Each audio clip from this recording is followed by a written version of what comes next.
आज चाहिँ हामी हाम्रो बारी आएको हाम्रो आन्टी माइला आन्टी हात हल्लाइदिनु त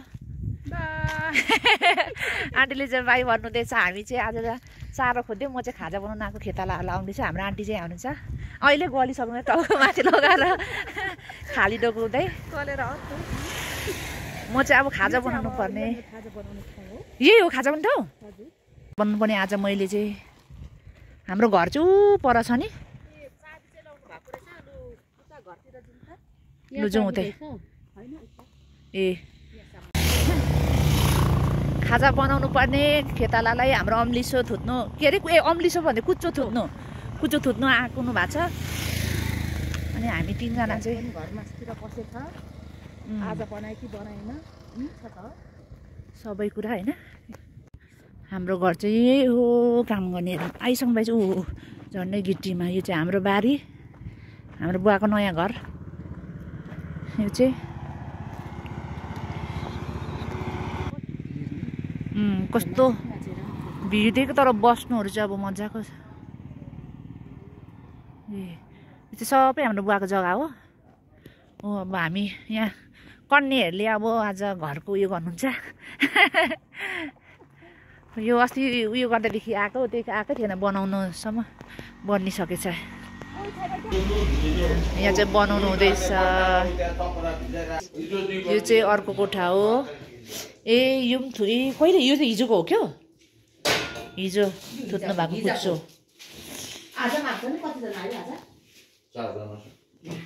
चारजना ए होइन ल्या भने चाहिँ डराउँछ बनाइहाल्छ खाजा के हाम्रो आन्टी फेरि चारजना भन्दा डराउनु हुँदैछ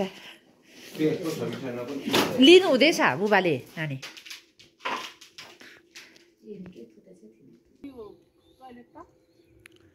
अब चाहिँ यहाँदेखि बाटो बनाउनु हुने अरे अनि माथि डाँडा चाहिँ एकदम रमाइलो छ घामहरू हेर्नुको लागि अनि चाहिँ बुबाले टेन्टहरू पनि लिइसक्नु भएको रहेछ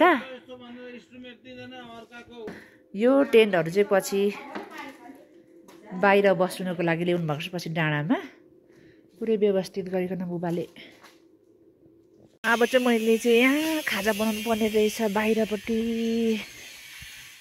खाजा चाहिँ यहाँ हारी यो ढुङ्गामा मैले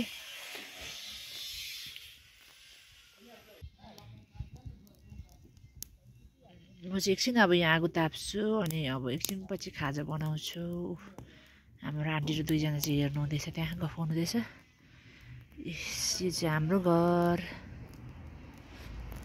नाटेको बुबाले चाहिँ तेलहरू लिएर आउनु हुँदैछ है तेल ल्याइदिनु भयो तेल ल्याइदिनु भयो यो बोतल छ नि भित्र डालामा हेर्छ तेलहरु त्यहाँ हाल्नु पर्छ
भात पकाउँदैछु मैले चाहिँ अहिले ऊ पर रोड छ मजाले अगाडिबाट उताबाट मान्छेले हेर्दैछ म चाहिँ चाम्रे पकाउँदैछु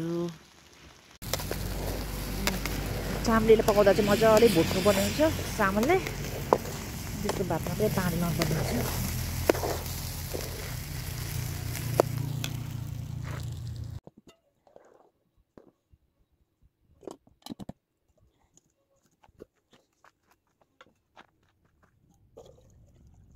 चाहिँ यहाँ चाम्रे पाक्दैछ। अब चाहिँ म अचारहरू बनाउनु पर्ने हुन्छ, चटनी। अनि यहाँ चाहिँ धनियाँ लिएको छ, अलिकति बुवाले लिनुभएको छ, अनि टमाटर। अनि यो चाहिँ यहाँ काम गर्नेहरूको लागि यो सामानहरू बनाएको रहेछ, यो डल्लै झकमा।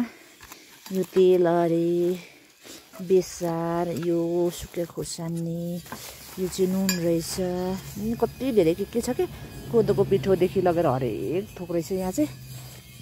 यत्रो चम्चीहरू पनि रहेछ। यो चाहिँ धेरै भइसक्यो नि त बुवाहरू यता बस्नुभएको होइन, यहाँ खाजा बनाइदिनु भएको यहाँ काम गर्नेहरूलाई। अनि यही सामानहरू चाहिँ सबै राख्नुभएको रहेछ। म चाहिँ अब अचार पिन्नु माथि जाँदैछु, सिलौटो चाहिँ माथि छोड्नु भएको रहेछ नि त। अनि त्यही भएर अब धनियाँको अचार बनाउँछु म चाहिँ। तलदेखि आएको, अब यति माथि जाँदैछु। त्यहाँ चाहिँ अस्ति सामान राख्ने टेम्परेरी हाउस बनाउनु भएको रहेछ, त्यहाँ चाहिँ सिलौटो छोड्नु भएको रहेछ त्यो गरौँ भएर। अनि मैले त्यही पिन्नुपर्ने हुन्छ अचार। आजको खाजा चाहिँ चाम्रे, धनियाँको अचार अनि चिया।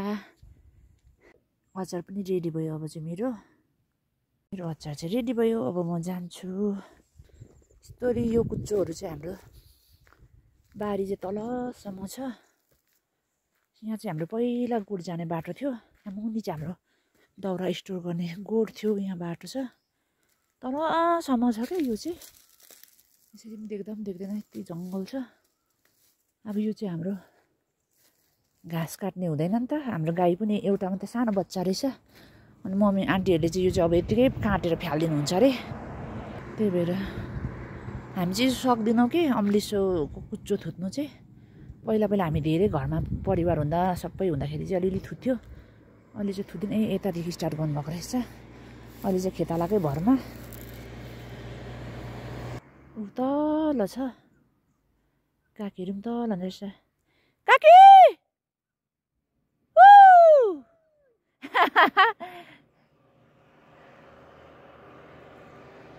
तल हुनुहुँदैछ सबैजना चाहिँ। यस्तो विरक्त लाग्दछ नि यहाँ चाहिँ।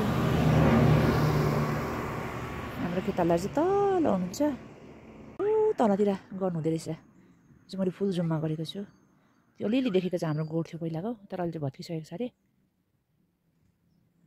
गाह्रो हुन्छ नि यस्तो कुच्चो निकाल्नु पनि। यस्तो कुच्चो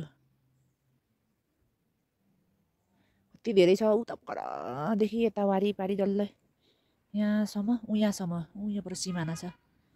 त्यो बोटदेखि यता चाहिँ हाम्रो छ तलसम्म, यति धेरै छ। धेरै दिन लाग्छ यो चाहिँ हाम्रो। अब हेरौँ कति दिनसम्म मैले खाजा बनाउनुपर्ने हो यहाँ। हिजो चाहिँ बुबाले बनाउँदैछ, आजको टर्न चाहिँ मेरो छ, आज चाहिँ म बनाउँदैछु। अब चाहिँ हामी फर्केको। हामी चाहिँ अब घर जानुपर्ने चाहिँ आन्टी र दुईजना चाहिँ माथि जानुहुँदैछ, मलाई लिउन आउनुभएको थियो। मैले चाहिँ खेतालाहरूलाई खाजा दिइसकेँ, दिएर अब हिँडेको घर। पानी पर्न थाल्यो, अरू चाहिँ पठाउनु हुँदो रहेछ। अब कति टाढो छ, पानीले भेट्छ होला। हामी चाहिँ अब घर गएको। आन्टीहरू चाहिँ चारोको भारी, आन्टीको यति भयो कम्ती भयो अरे भारी, हाम्रो आन्टीको चाहिँ त्यति ट्याप्पै छ। चाहिँ हामी गएको, पानी पर्न आँट्यो।